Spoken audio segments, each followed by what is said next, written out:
New York by Vicky Shipton.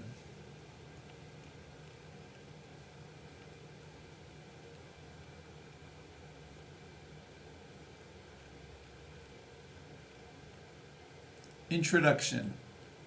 You can see who the visitors are in New York. They walk around looking up all the time. New York is famous for its skyscrapers. There are many different styles of building. Some are beautiful, some are not. Together, they are one of the most wonderful sights in the world. Tourists can buy t-shirts that say, "I love New York." This is true for New Yorkers. They are very proud of their city, sometimes calling it the world's city or the capital of the world. There are many wonderful things to do there. You can eat food from all around the world. You can shop all day. You can spend time in a big, beautiful park and never leave the city. But New York is not without problems, too.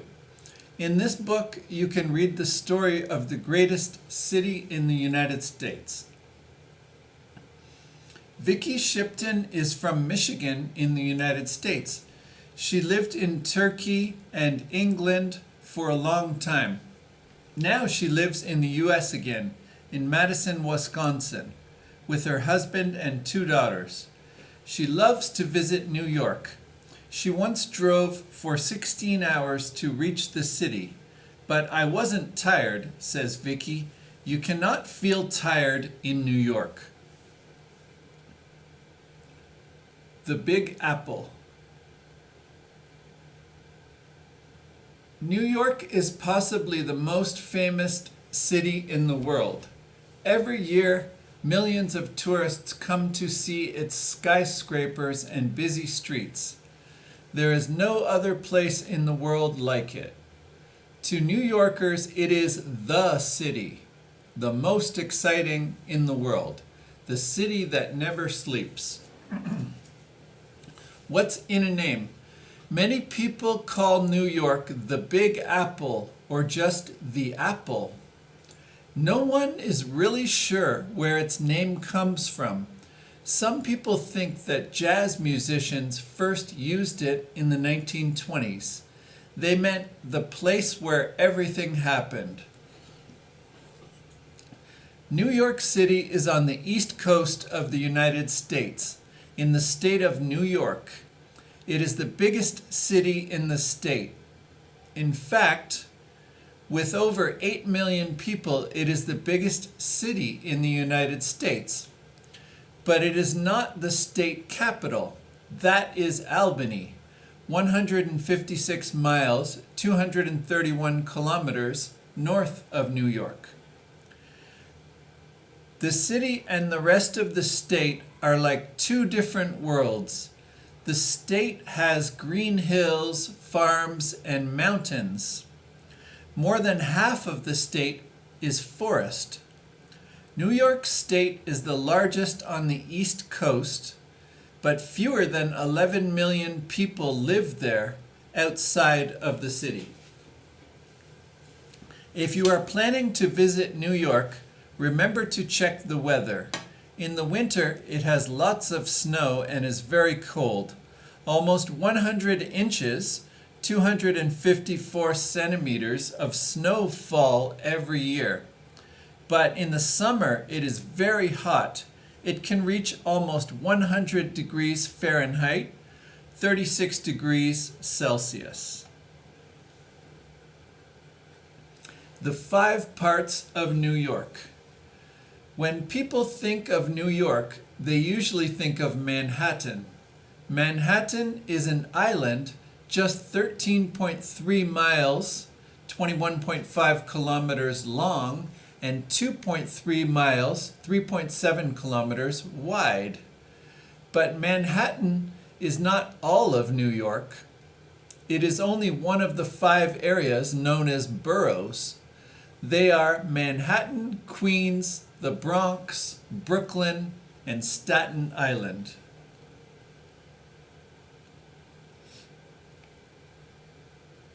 Manhattan. Manhattan is the place where you can see most of the city's famous buildings and sites. It has the Hudson River on the west and the East River and the Harlem River on the east. Queens. Queens is the largest area. The bridge from Manhattan to Queens goes across Roosevelt Island, a smaller island. The Bronx. For a long time, many people did not want to visit the Bronx because they were afraid of crime. In the last few years, there has been less crime in this area. Staten Island.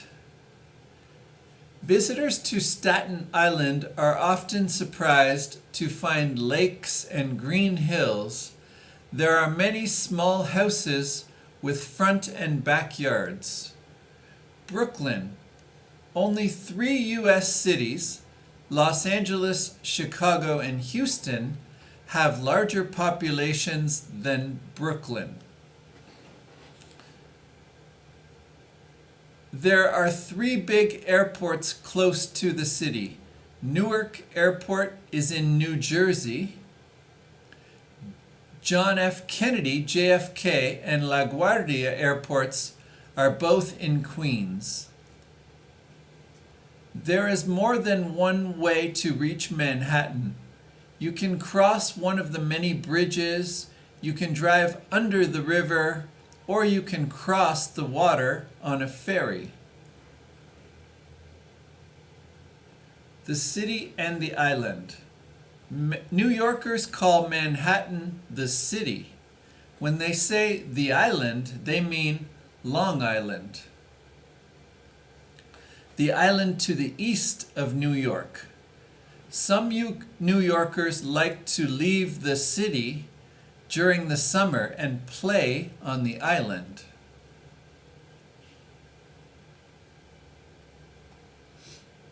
The city in the sky. You can see who the visitors are in New York. They walk around looking up all the time. New York is famous for its skyscrapers.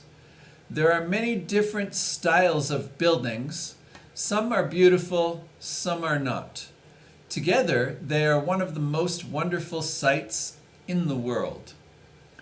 The first skyscraper was built around 100 years ago. Before that, tall buildings were not possible. Each year brought different styles of building. There were 2 main reasons for each new style: builders' skills and city rules. The earlier buildings had to be smaller at the top than at the bottom. Later, builders could make buildings that went straight up like big boxes. But in the last few years, New York City has introduced new rules. People do not want the streets below to be too dark in the shadow of big buildings. New York was the perfect place for skyscrapers. On a small, crowded island, there was only one place to go: up. But this was not the only reason. New York was full of people with big dreams. The city's great buildings, reaching for the sky, were like a mirror to these big dreams. Most of the city's skyscrapers are in the central area of Manhattan, known as Midtown. There is another group of skyscrapers in the financial area to the south.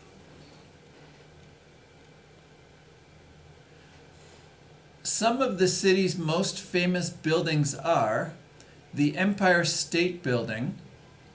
The builder of the Empire State Building, William F. Lamb, was asked to make it big. He did, finishing the world-famous building in 1931. It has 103 floors and is 1,454 feet, 443 meters high. It was the tallest building in the world until 1970. The building fills one complete city block.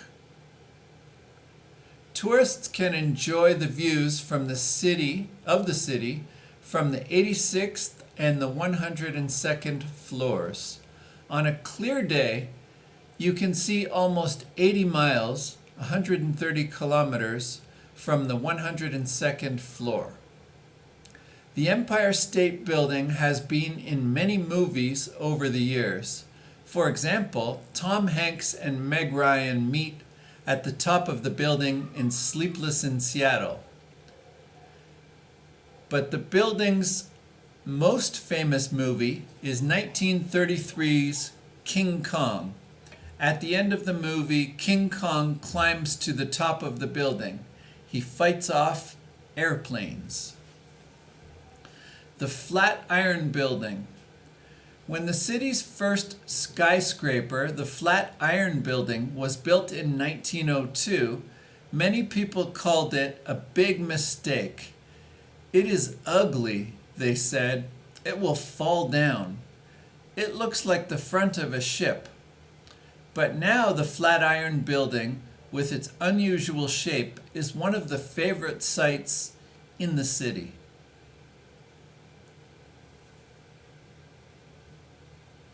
The Chrysler Building.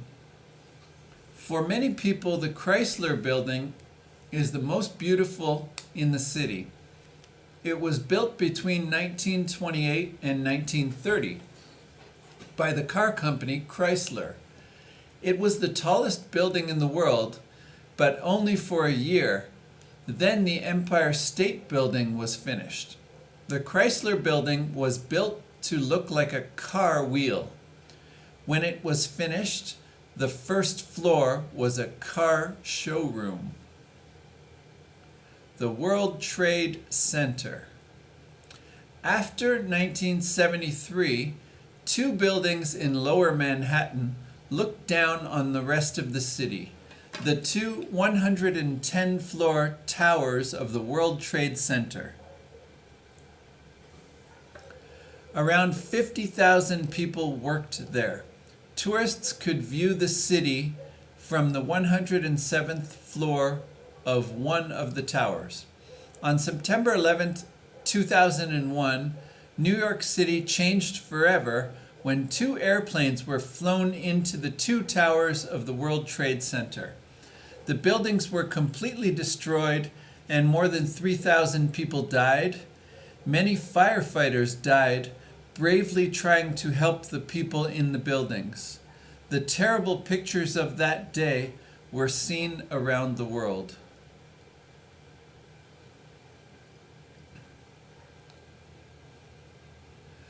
Many people were grateful to Rudy Giuliani, New York's mayor at the time, in the difficult months that followed.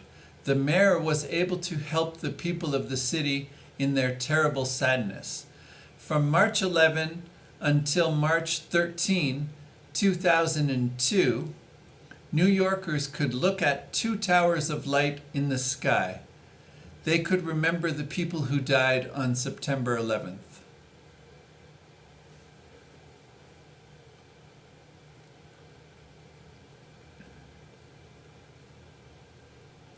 A new city. The New World. 500 years ago, Algonquin Indians lived on and around Manhattan Island. The island was called Mannahatta, the island of the hills. The first European, Giovanni de Verrazzano, was Italian. He arrived in 1524, hoping to become rich in the New World. After he left, Europeans did not return to the area for many years. New Amsterdam. In 1609, Henry Hudson came up the river to the island. The Hudson River was later named after him. Hudson was British, but he worked for a Dutch company. He was looking for a quick way to India, but Hudson understood immediately that the area was important. Other men arrived from Holland. They bought animal skins from the Indians for guns and cloth. Then, in 1626, Peter Minwe, an employee of the Dutch West India Company, bought Manhattan Island from the Indians. He paid them with a few small gifts. The island cost him around $24. After that, the island was Dutch. The city was called New Amsterdam. By the 1640s, around 500 Europeans lived there. A new name. King Charles II of Britain wanted the island. On his orders, the British took the city in 1664. The city received a new name, New York. York is a city in England. Under British rule, the city's business grew. The population grew, too. By 1750, there were 16,000 people there. France also wanted the area. The two countries fought the French and Indian War between 1754 and 1763. After the war, New York was still British, but not for long. A new country. The people of the city, like many other Americans, were becoming unhappy with Britain. They did not want to pay money to a government in Britain. They wanted to be free. In 1776, they started a war. The British soon took the city, but in the end, they lost the war. In 1783, George Washington became president of the new country. His office was in Manhattan, but New York was only the capital of the new country for a year. New wars.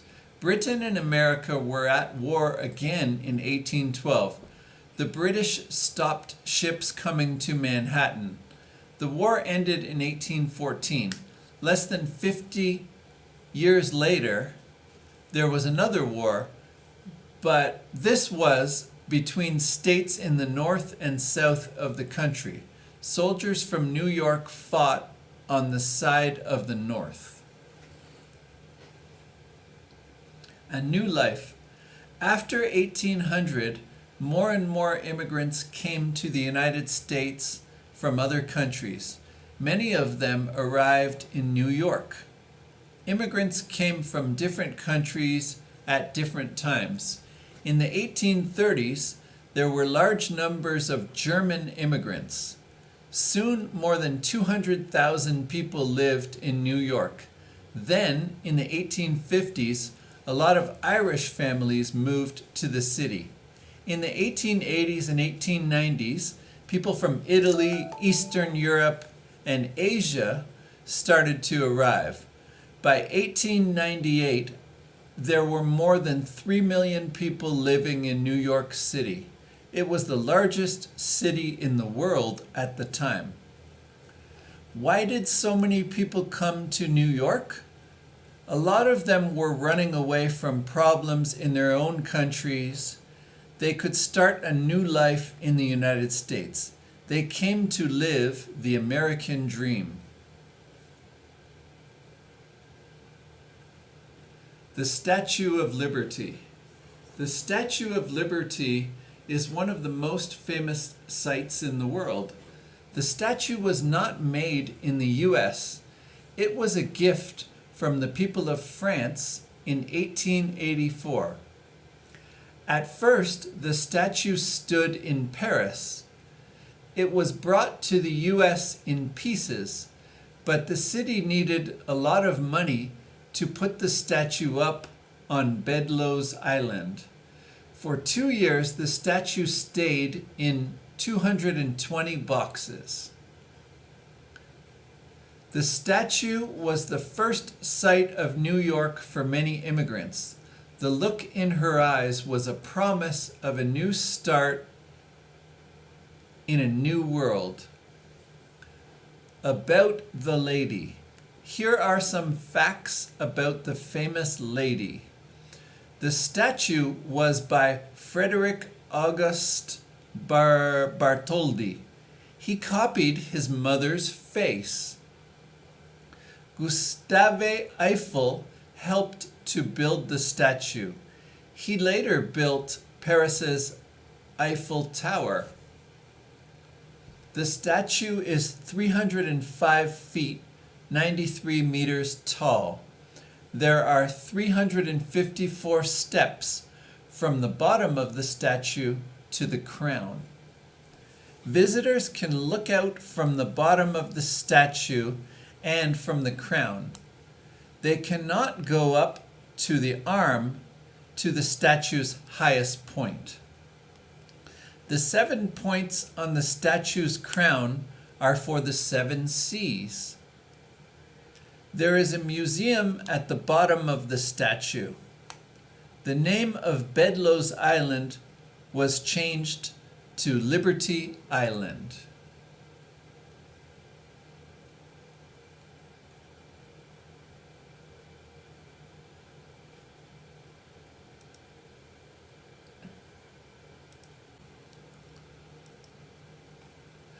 Ellis Island. Before they could begin their new life, immigrants to New York had to stop on Ellis Island. Between 1892 and 1954, this place was the gateway to the U.S. for almost 17 million new Americans.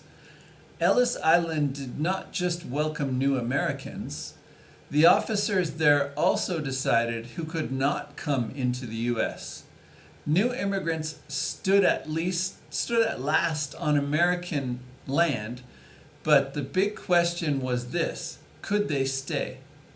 Most people took between 2 and 5 hours to pass through Ellis Island. In the station's early years, immigrants had to complete these tests. First, they answered 29 questions. How old were they? What job did they do in their old country? Were they married? Could they read? Then immigrants were sent to the second floor of the building. This was the second test. Doctors watched the people as they walked up the stairs. If they were not healthy, they had to have more tests. Very sick people were sent back home. Immigrants were then asked the same 29 questions again. Were their answers the same as the first time? After this last test, immigrants were free to go into the country. Information was kept about everyone. Often immigrants changed their names, wanting to make them more American. They could change money for US dollars. Then they could begin their new life. Some bought a train ticket all the way to California. Others decided to take the ferry and make New York their home. In this big, busy city, they could find jobs. But life was not always easy. Many people in the city were very poor.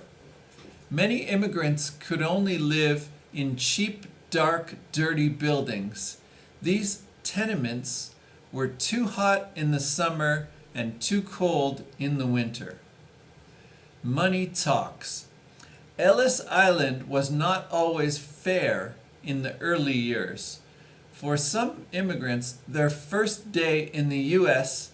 taught them an important lesson about money. Most immigrants arrived by boat.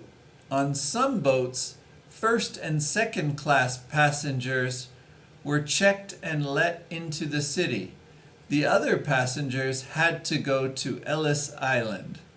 Sometimes Ellis Island workers took money from immigrants. When immigrants bought American dollars, they did not always get a fair price. The trains sometimes had high prices for tickets only for people from Ellis Island. But in 1901, President Theodore Roosevelt learned about the problems at Ellis Island. After that, things became better. After Ellis Island closed, buildings were empty for years. But in 1990, they were opened as a museum. Tourists can take the same ferry to Liberty Island and to Ellis Island. The museum at Ellis Island really tells the story of the people of the United States. Many Americans come here too. Often they want to learn more about their family history. More and more of Ellis Island's old information is on computer now. People can easily see how their relatives answered the questions. They can find out what their relatives brought with them for their new life in the U.S. The people of New York. New York is still an international city. By 1990, 1 out of every 3 New Yorkers was born in another country. In the last few years, many immigrants have moved to New York from Asia and from South and Central America. The population of New York, white 35%, Hispanic 27%, African American 25%, Asian 9%, other 4%. Each new wave of immigrants has changed and added to the feel of the city. At first, most people lived in neighborhoods with people from their own country. As time passed, more and more of them moved out, but the city still has neighborhoods that feel like a small part of the old country. Here are some of the most famous neighborhoods in Manhattan. Little Italy. There are more Italians in New York than in Rome. Italian immigrants started coming to New York around 1880. Little Italy became one of the first neighborhoods. Now Little Italy is very small. Parts of it have become part of its bigger neighbor, Chinatown. But Little Italy is still a great place to visit. You can sometimes see a famous person like Al Pacino or Leonardo DiCaprio eating in one of the neighborhood's Italian restaurants.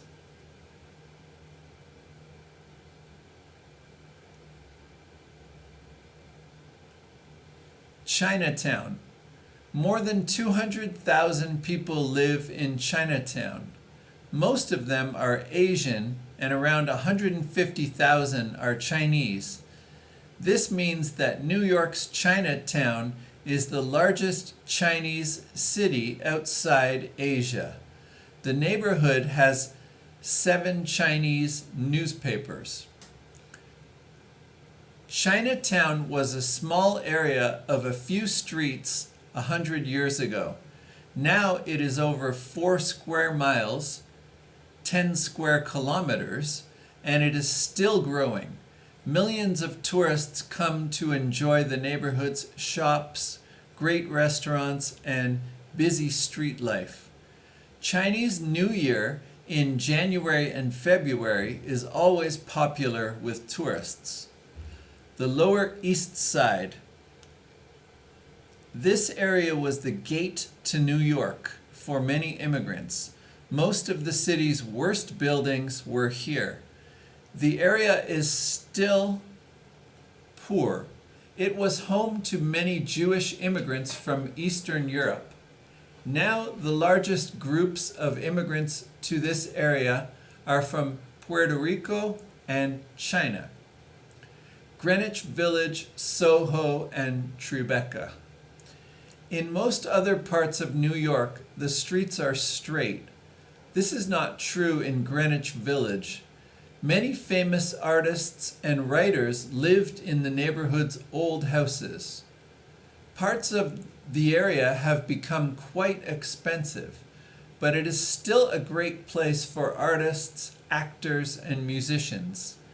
Many students live in Greenwich Village too. Both Soho and Tribeca are like Greenwich Village. Soho got its name because it is south of Houston Street. Many artists moved to Soho, but the price of apartments became very high. The prices were better in Tribeca, and in the last few years, artists have moved there too. Both Soho and Tribeca have small, interesting shops and restaurants. All three areas have people from many different countries, but many people there have similar ideas and styles. Harlem. Harlem is in the north of Manhattan, above Central Park. Around 100 years ago, African Americans in the south of the United States started to move to cities in the north. Even more moved north after both world wars. In New York, many African Americans went to Harlem. Great African American writers and musicians, Langston Hughes and Duke Ellington, for example, lived in Harlem. But after the late 1960s, Harlem became quite dangerous with a lot of crime and some race problems. Today, Harlem is safer and people of all races have moved there. Bill Clinton now has an office in the area. A few local people did not want him there. They did not want the neighborhood to become too expensive, but most people were happy to have a famous neighbor.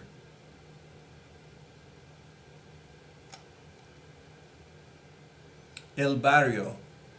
The neighborhood in Spanish is east of Harlem. The area is also known as Spanish Harlem. Puerto Ricans live in this part of Harlem with Cubans and Dominicans. People of different races and countries have not always mixed easily in New York. Even 100 years ago, there were sometimes big fights between gangs of people from different countries. In modern times, there are still problems. White people are always moving to New York. While people are always moving to New York, others leave. Sometimes they want to escape the problems of life in the big city. In fact, in the 1970s and 80s, New York's population fell. Now the city is growing again. Apartment life. Of course, there are not many houses in Manhattan. Most people live in apartment buildings. Many apartment buildings in the city are called brownstones because of the color of the local stone. Apartments can be very expensive. A lot of people work in the city but have to travel in each day from other areas. Some of the most expensive apartments are in the beautiful buildings around Central Park. No famous people, please. Many famous people make their home in New York, but sometimes they cannot live where they want. The people in some very expensive apartment buildings can decide who lives in their building. They sometimes refuse famous people because they do not want crowds of reporters outside the doors.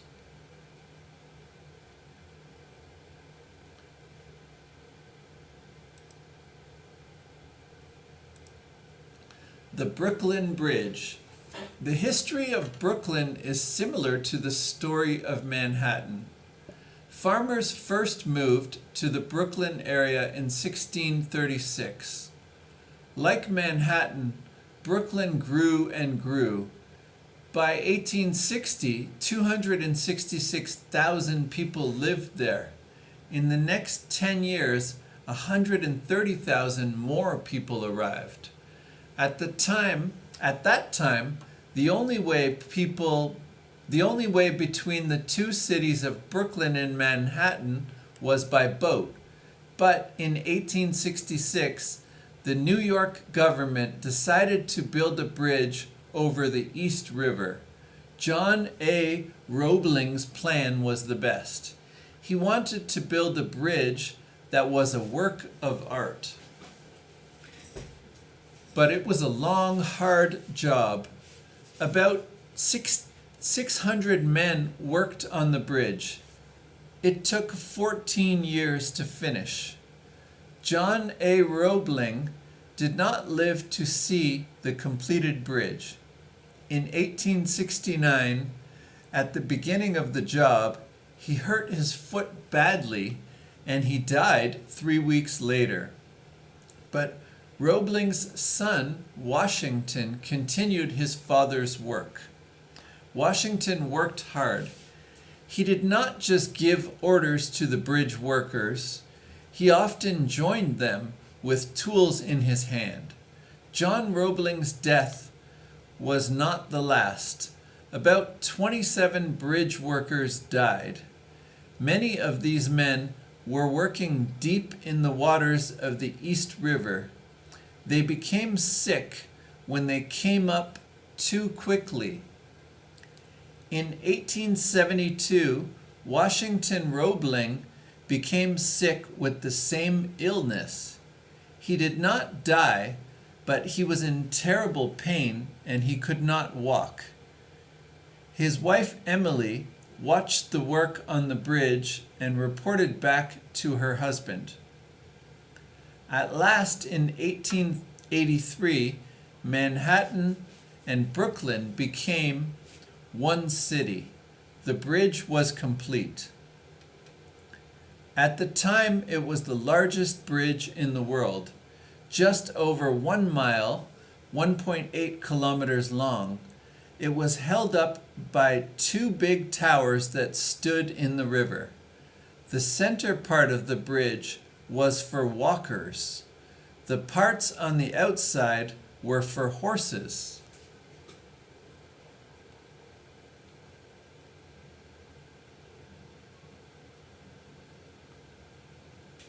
Do you want to buy a bridge? Many companies helped to pay for the bridge. No one was sure who owned it. Some thieves tried to sell the bridge. A few people believed them and paid.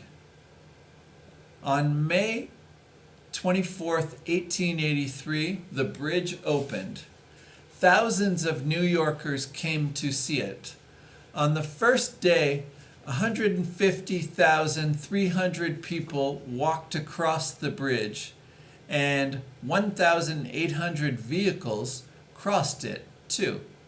It cost just 1 cent to walk across that day. But the crowd was too big and some people were pushed off into the water. The Brooklyn Bridge is still one of the city's greatest sights. New Yorkers love it. In 1984, the city added a bike path.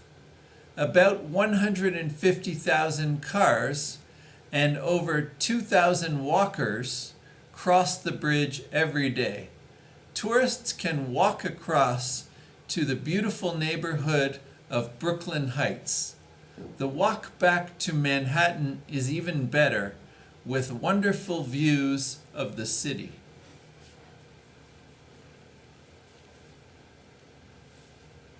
Getting around. With so many people in a very small place, how do New Yorkers get around? The subway. There are 469 stations with 238 miles, 380 kilometers of subway line in New York City. Most of the trains run under the streets. When the subway first started in 1904, it was only 5 cents for a ride. Now a ticket costs about $2. The trains run all day and night, and around 6 million people use the subway every day. The subway can be dirty and noisy. but it is also the fastest and cheapest way to get around New York. There is only one problem for tourists. You cannot see the city. Taxis. New York's bright yellow taxis are a famous sight. There are over 11,000 in the city. New Yorkers sometimes joke that the taxi drivers drive fast and dangerously. In fact, New York taxi drivers must follow a lot of rules. For example, a yellow taxi must take a passenger to any part of the city, even if it is dangerous. If you get in a taxi in New York, always look for the driver's papers and number. A few taxi drivers do not have these and do not follow the city's rules. A ride in one of these taxis can be expensive or dangerous. Cars. There are cars everywhere in New York, and the traffic can be terrible. It is not easy to have a car in the city. There are not enough parking spaces. If your car disappears, it was probably not taken by a car thief. It was probably moved by the police. There is a special telephone number that you can call. The police will tell you where your car is. Buses. In fact, many people in New York do not own a car. They can travel by subway or bus. When they buy something big, a truck brings it to their apartment building. Buses. Over 600 million people use the buses every year in New York City. There are more than 300 bus lines and 4,200 buses. They run on the main streets and usually travel north, south, or east-west. Buses can be a great way to see the city, but they are often slow during the busiest times of day for traffic, early morning and late evening. Sometimes it is faster to walk. Ferries. Ferries take passengers between Manhattan and Brooklyn, Queens, Long Island, and New Jersey. But the most famous ferry travels between Staten Island and Manhattan. The Staten Island ferry runs 24 hours a day, and the ride takes about 25 minutes. Many workers take the ferry to their jobs in Manhattan, but it is great for tourists too. The ferry gives a wonderful view of the Statue of Liberty, and the price is perfect. The ride is free. Walking. Of course, Manhattan is a small island, so you can always walk. There is a lot to see on the streets, but be careful. More people are hurt by cars in the street than by criminals. Follow the signs on the street corners. They say walk or don't walk.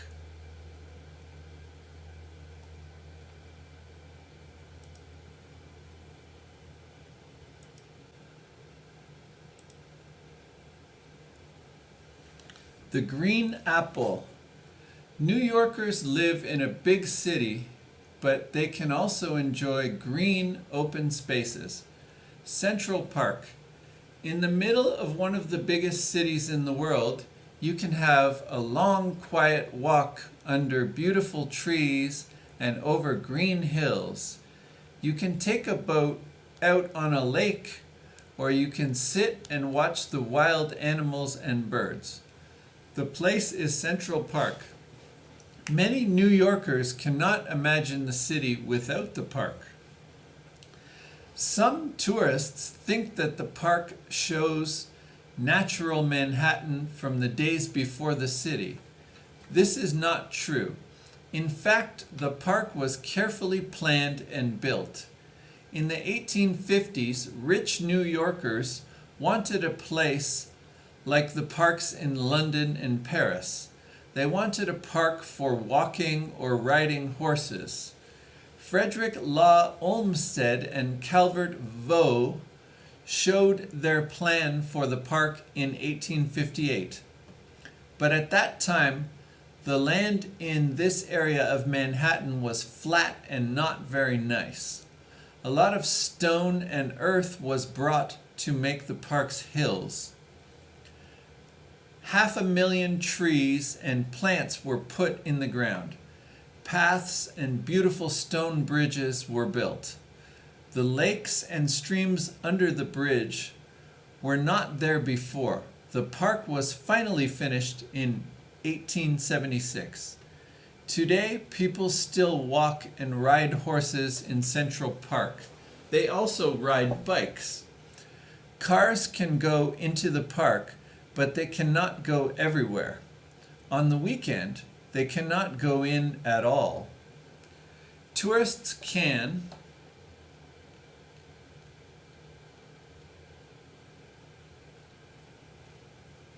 take a boat on one of the 5 lakes, listen to live music. New Yorkers Simon and Garfunkel sang to a big crowd in Central Park in 1981. Visit Belvedere Castle. Here they can view the city and the park and learn about the many animals in the park. Enjoy the statues. Many of these are for children. There is a statue of Alice at the famous tea party from Lewis Carroll's book Alice in Wonderland. Remember John Lennon in a part of the park called Strawberry Fields? One of the most famous buildings around Central Park is John's old home, the Dakota. Washington Square Park. A smaller park in the city is important to all Americans. George Washington was made president in Washington Square Park in Greenwich Village. The park has been an important part of life in Greenwich Village. When he lived in the area, Bob Dylan sang there. In the 1980s, the park became quite dangerous and many tourists were robbed there. The park is safer now. Gramercy Park. Gramercy Park is a small, beautiful park. It was built in the 1830s, but not many tourists have seen the park because it is the only private park in the city. Only the people in the expensive buildings around the park can use it. Coney Island. Brooklyn's Coney Island offers a very different kind of fun. New Yorkers come here to play on the beach and play games.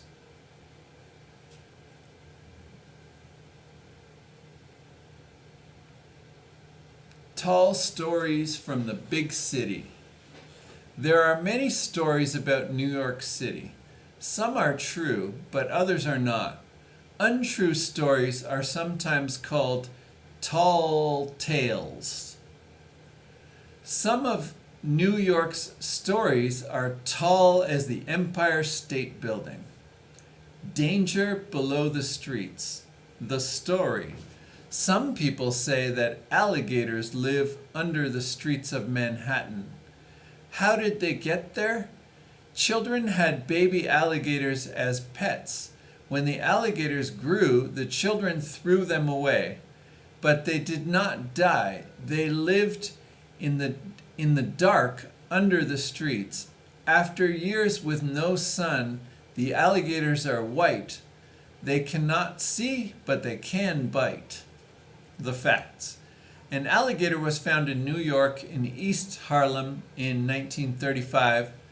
The animal was near the river. It probably fell off a boat coming from Florida, but scientists say that alligators could not live under the streets for long. Big building, big stories.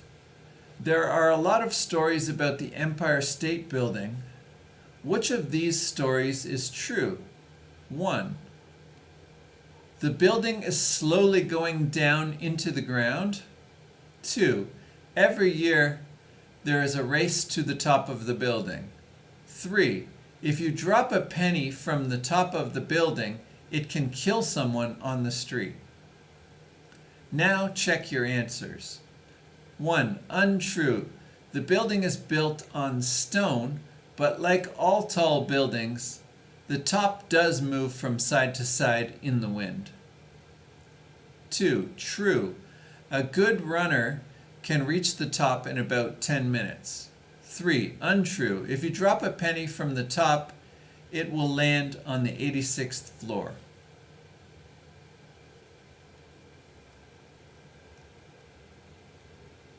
Special days. With people from all over the world, there are lots of special days in New York. St. Patrick's Day. Many New Yorkers are Irish, and St. Patrick's Day on March 17th is an important day for the city. There is a big parade through the center of Manhattan. This is the oldest parade in the city and one of the most famous. If you go to it, remember to wear green, the color of Ireland. New Year's Eve. On December 31st, there is always a big crowd in Times Square. It is one of the biggest parties in the world. Everyone waits for midnight. Then a big, shining glass ball drops as the new year begins. It reaches the bottom at midnight exactly. In the rest of the US, people can see the ball at Times Square on television, but they can't always watch it at midnight. 12 o'clock in New York is only 11 o'clock in Chicago or 9 o'clock in Los Angeles. Parades. New Yorkers love parades. If one of the city's sports teams is very successful, the city often has a parade. If a famous foreign politician or a king or queen is visiting, there is sometimes a parade.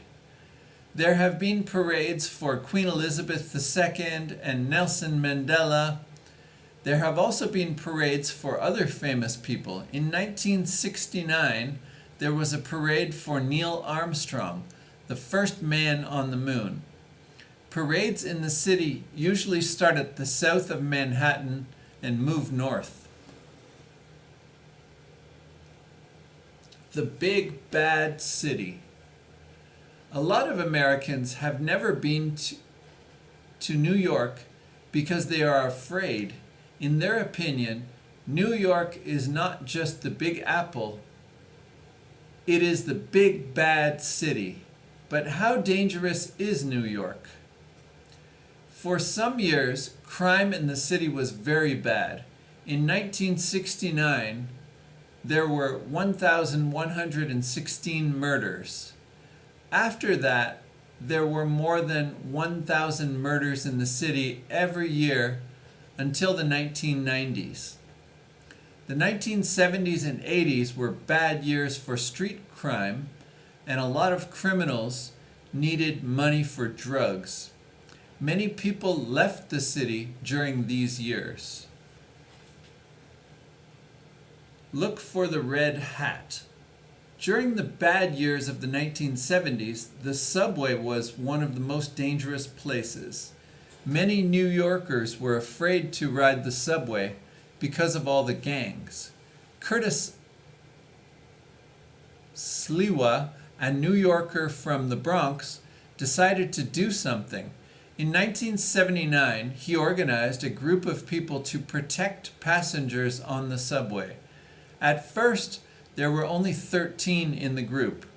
Grateful passengers could see them because they all wore the same t-shirts and red hats. They did not carry guns, but they were not afraid to fight.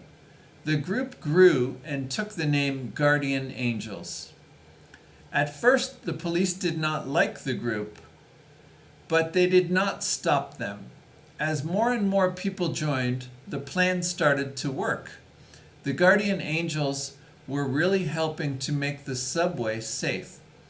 But it was dangerous work. In the first few years, 6 guardian angels were killed as they tried to help people. Now, there are groups in many other U.S. cities too.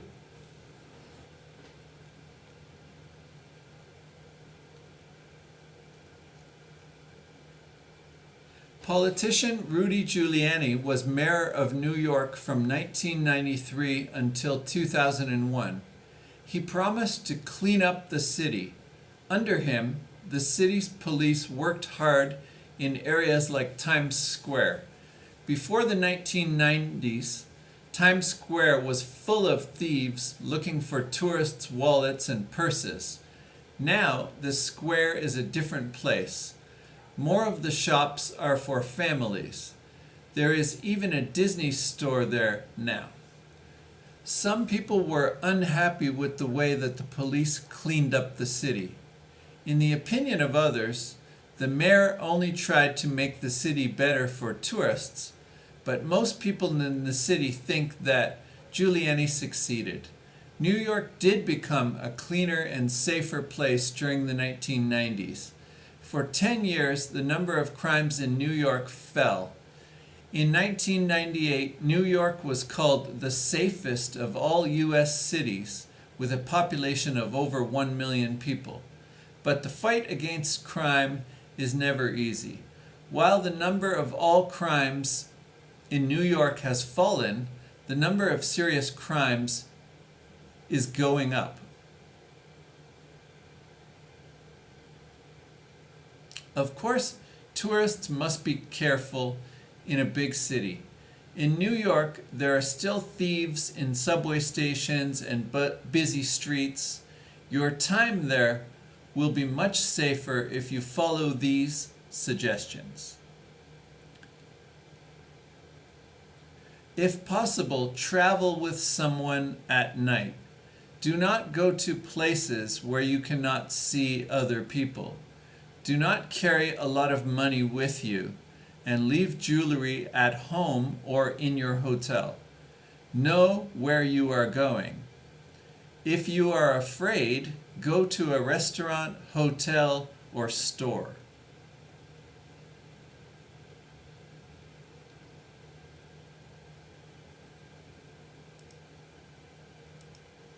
Shop, shop, shop. If you want to buy something, you can find it in New York. The city has everything, from large department stores to special little shops. Clothes. 75% of all American-made clothes are produced in New York. Shoppers can find every kind of style, from a $1,000 dress in an expensive store to a 1950s t-shirt in Little Greenwich Village shop. Department stores. Macy's is the world's biggest department store. It first opened in 1858. The store is now in 2 buildings in New York. The women's department is on 4 floors. The last Thursday of November is Thanksgiving Day in the United States. New Yorkers enjoy the famous Macy's Thanksgiving Day Parade. Americans can watch the parade on television all around the country. World of Toys. FAO Schwartz is a very big, famous store in New York.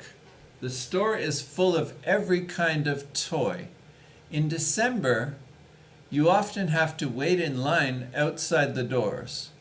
Tom Hanks danced in the toy store in the 1988 movie Big. Jewelry. Cartier, Gucci, and Tiffany & Company are all near Central Park. They are beautiful stores selling expensive jewelry. Tiffany's became even more famous after Breakfast at Tiffany's, 1961.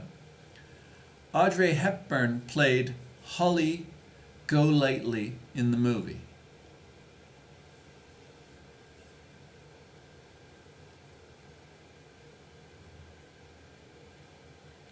Time to eat. After a busy day of shopping, most tourists are probably hungry. They are in the right place. There are more than 20,000 restaurants in New York City. You can eat foods from almost every country in the world. The largest restaurant in the city is the Bryant Park Grill. 1,420 people can eat there at the same time. If you have plenty of money, you can choose from lots of expensive restaurants. Two of the city's famous restaurants are the Tavern on the Green and the Four Seasons. The Tavern on the Green is in Central Park. When it was first built, it was a building for sheep. The Four Seasons is famous for its great food and beautiful rooms. There is even a painting by Picasso on the wall. Of course, you can always eat cheaply in New York too. You can buy wonderful sandwiches. And remember, the first hot dog was sold in New York. You don't even need to go inside to eat. You can buy all kinds of food from the street sellers. Out and about. If you like museums, New York is the place for you. The city has almost 100 museums. Here are some of the best. The Met. New Yorkers usually call it the Metropolitan Museum of Art, the Met. It opened in 1870 with 174 paintings. Now it has over 2 million works of art. There are works by Rembrandt, Van Gogh, and Michelangelo. The only museum in the world with more Egyptian art is in Cairo. Museum of Modern Art, MoMA. This museum has more than 100,000 works of modern art from around the world. There are paintings by famous New York artists like Jackson Pollock and Andy Warhol. Visitors to the museum can also see films and listen to live music. American Museum of Natural History. This is the largest natural history museum in the world. It has over 32 million things to see. The Guggenheim Museum. The museum was built by Frank Lloyd Wright in 1959. At first, the museum owners were not happy with the building. In their opinion, some of the walls were too short for the paintings. Cut the paintings in half, Wright answered.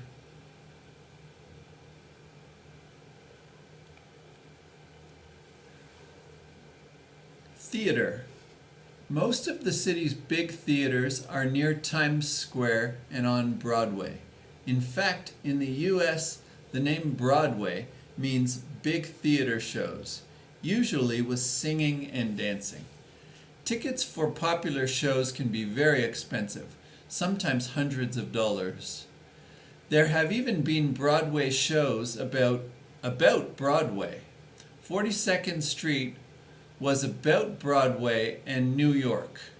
It ran for almost 4,000 shows.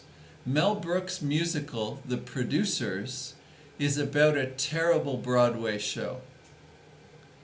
Some New Yorkers think that Broadway shows are mainly for the tourists, but theater lovers in the city can also see more unusual plays in Greenwich Village and other areas of the city. New Yorkers can see plays and dance and listen to music at the Lincoln Center. Before the center was built, this area of the city was very poor. Leonard Bernstein's famous musical West Side Story was about two gangs in this area. Live music. Great music is everywhere in the city. You can see famous rock bands in Madison Square Garden. You can hear Mozart at the Lincoln Center and at Carnegie Hall. You can hear all kinds of music in the city's hundreds of clubs. Or you can listen to music in churches, on the streets, and in the subway. The way to Carnegie Hall. There is an old New York joke about Carnegie Hall. A tourist is lost and walks up to a New Yorker. "How can I get to Carnegie Hall?" asks the tourist. "Practice," answers the New Yorker.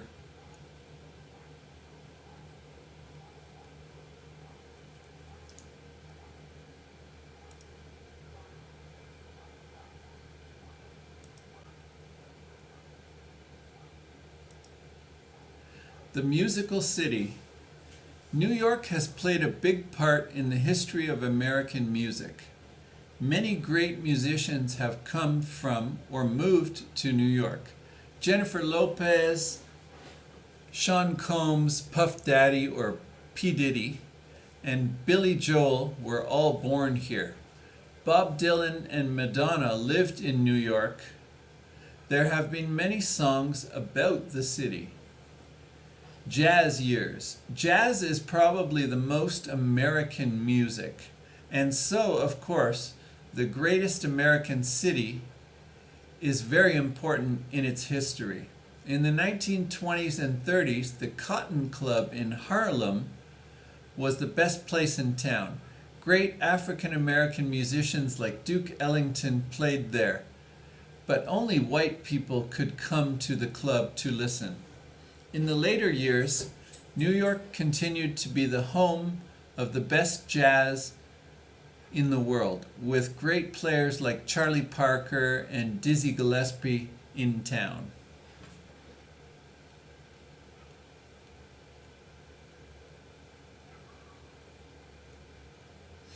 A new sound. In the late 1960s, bands from the West Coast were singing about love and putting flowers in their hair. New York was different.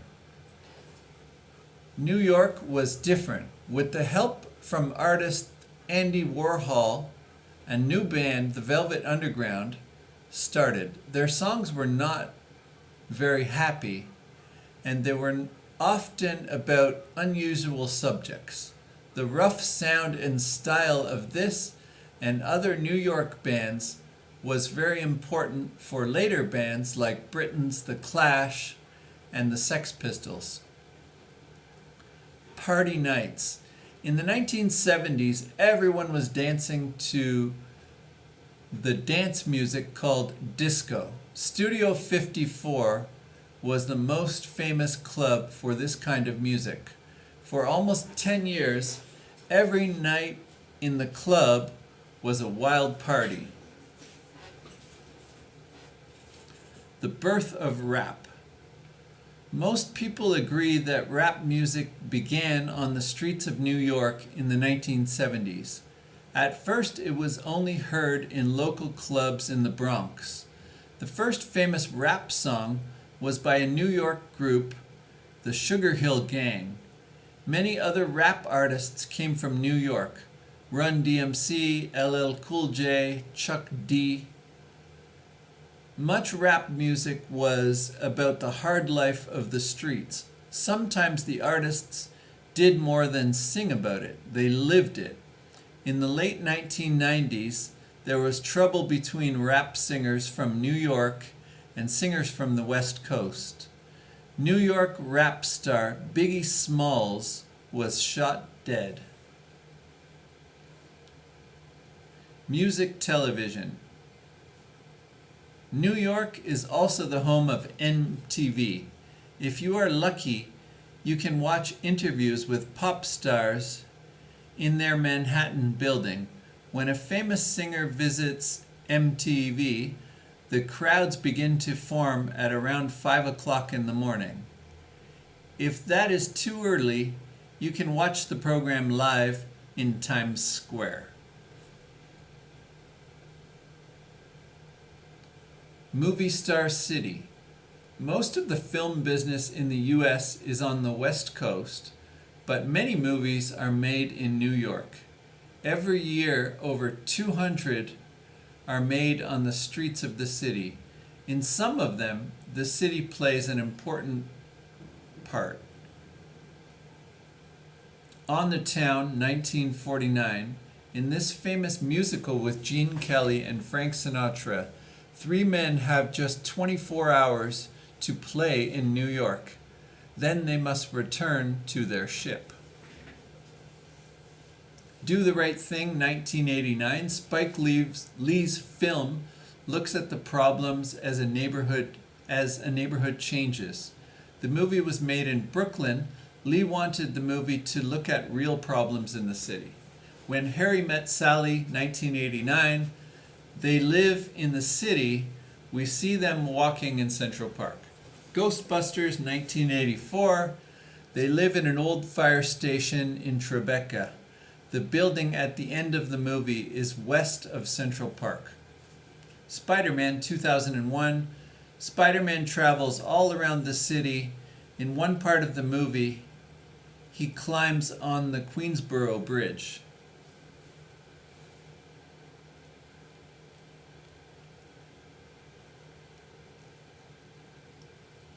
New York City is probably most important to 2 very different movie makers, Martin Scorsese and Woody Allen. Scorsese and actor Robert De Niro grew up in Little Italy. Scorsese's early movie, Mean Streets, 1973, was about street life in their old neighborhood. Many of Scorsese's other movies also look at the dark side of life in New York. In Taxi Driver, 1976, Travis Bickle, Robert De Niro, is the taxi driver. Watching the city's street life, he says, all the animals come out at night. In 2002, Scorsese turned to the city's older history with The Gangs of New York. The movie starred Leonardo DiCaprio. Woody Allen grew up in Brooklyn, but lives now in one of the expensive buildings near Central Park. He has made most of his movies in the city. His 1979 black and white movie Manhattan is named after the island. It uses famous music that George Gershwin wrote about New York. The movie is like a love letter to Allen's home city.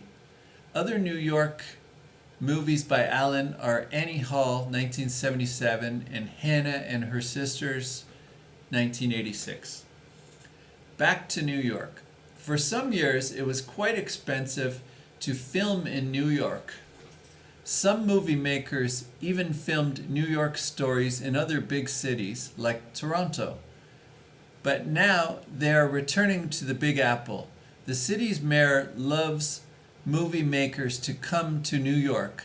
Movies bring jobs to the city. Then, later, they help to bring more and more tourists. Television. In the early days of television, all the big American television companies were in New York. During the 1950s, many of these programs were watched by the country as they were made. Now, most TV programs in the U.S. are made in Los Angeles, but the main companies' daily news programs and some talk shows are made in New York. Some programs in New York are still made in front of a real crowd. If you want to go, you can write to the television company for a free ticket.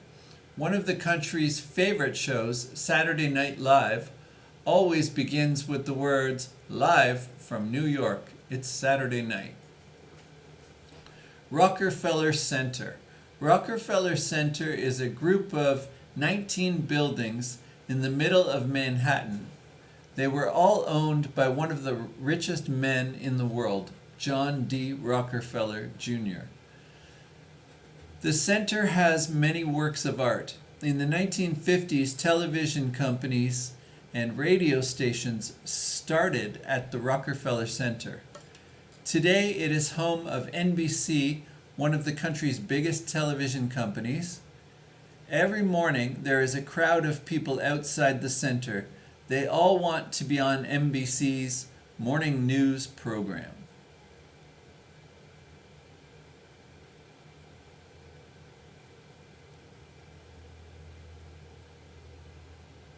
I'll Be There For You. The NBC program Friends is one of the biggest TV successes in the world. The show is about 6 good friends living in Manhattan. Some New Yorkers probably want to know how they pay for their big apartments. The program is about New York, but it is not made there. Almost all of the show is made in California, but 2 of the actors have lived in New York in real life. Jennifer Aniston, Rachel Green in the show, grew up in the city. When she was 11, one of her paintings was shown at the Met. She started acting in off-Broadway theater.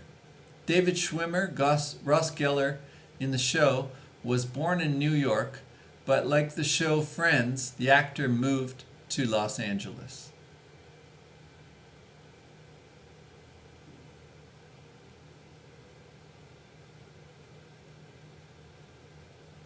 Sports in the city. Like most Americans, New Yorkers love sports, and the city is home to many sports teams. You can see the most popular teams at these places. Football. Both of the New York's teams, the Jets and the Giants, play in the same stadium in New Jersey. Baseball. The New York Yankees play at Yankee Stadium in the Bronx. The New York Mets are at Shea Stadium in Queens. Basketball. The New York Knicks play at Madison Square Garden. You can also see the Harlem Globetrotters there and other sports too.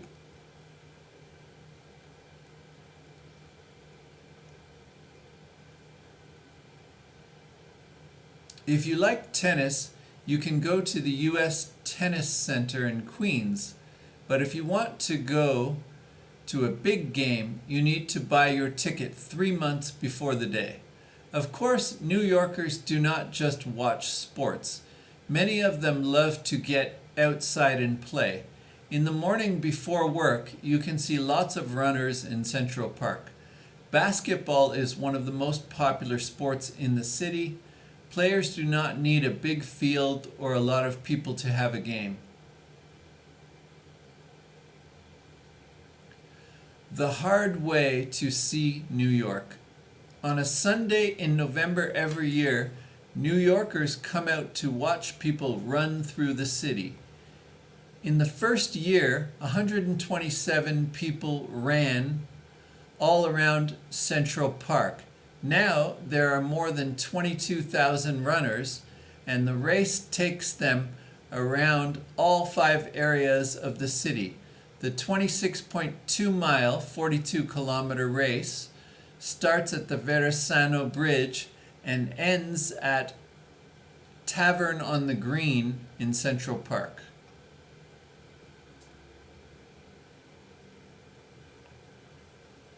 Capital of the world?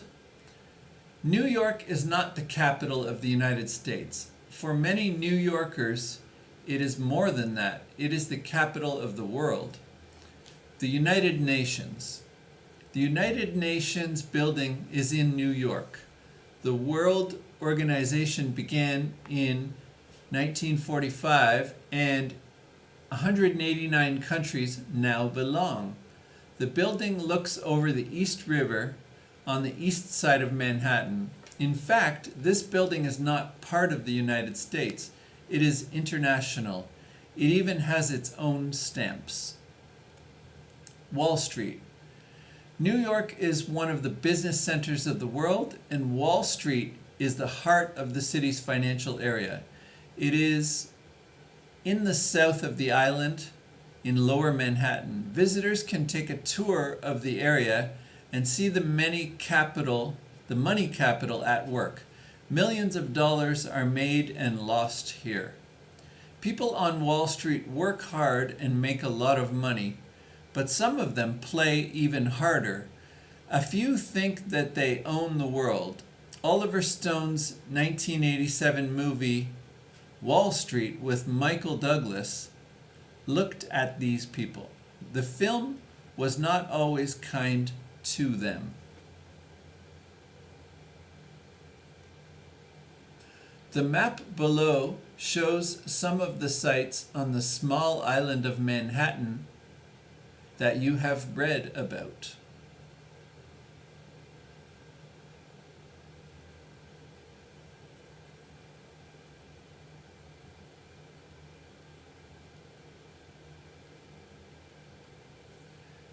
So that is New York. It is big and crowded. It can be noisy and dirty. It is also a wonderful place. It is the most exciting city. Is it the most exciting city on earth? Probably. And if you do not agree, do not tell a New Yorker.